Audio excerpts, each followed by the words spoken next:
ত্রয়োদশ সংসদ নির্বাচনের ভোট নিবন্ধনে দক্ষিণ কোরিয়া সহ বিশ্বের বিভিন্ন দেশের প্রবাসীরা এখন ব্যস্ত অনলাইন নিবন্ধন প্রক্রিয়ায়। পোস্টাল ভোট বিডি অ্যাপ চালুর প্রথম পর্বে রোববার বিকেল পর্যন্ত ৩৪টি দেশের ১৭,০০০-এরও বেশি ভোটার নিবন্ধন করেছেন। তালিকাভুক্ত দেশগুলোর মধ্যে এখন পর্যন্ত সবচেয়ে বেশি নিবন্ধন করেছেন দক্ষিণ কোরিয়ার প্রবাসী বাংলাদেশিরা।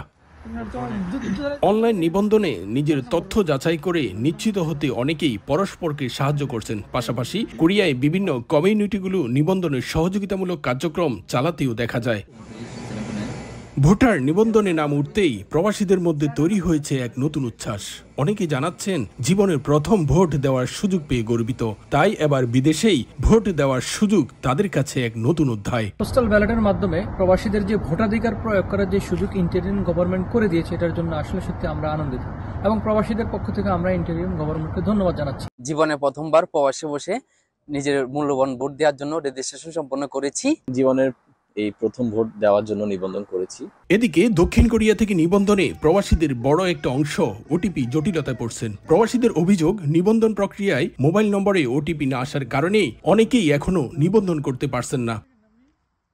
আমি গতকালকে রাত থেকে ট্রাই করতেছিলাম, তো কোনোভাবেই ওটিপি আসতেছিল না। তো আজকে আমি অফিসে যোগাযোগ করলাম, তো তারা বলতেছে যে চেষ্টা করবে। নিবন্ধনের ক্ষেত্রে একটা প্রতিবন্ধকতা হচ্ছে যে ওটিপি আসে না। তো এ ব্যাপারে আমরা নির্বাচন কমিশনের সংশ্লিষ্ট বিভাগে যোগাযোগ করলে তারা এটা সুরাহার ব্যাপারে আমাদেরকে আশ্বস্ত করেছেন। ওটিপি না আসার বিষয়টিকে নির্বাচন কমিশনের টেকনিক্যাল ইস্যু বলে জানিয়েছেন হেল্প সেন্টার। টেকনিক্যাল ইস্যু, এটার কাজ চলছে। আজকের ভিতরে যদি ঠিক না হয়, এটার পরবর্তী সময় জানিয়ে দেওয়া হবে।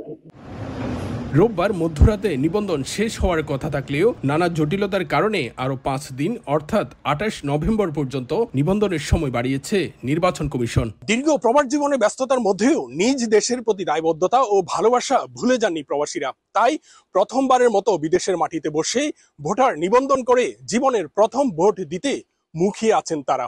নির্বাচনকে ঘিরে প্রবাসীদের একটাই প্রত্যাশা, একটি সুষ্ঠু, শান্তিপূর্ণ ও গ্রহণযোগ্য নির্বাচন।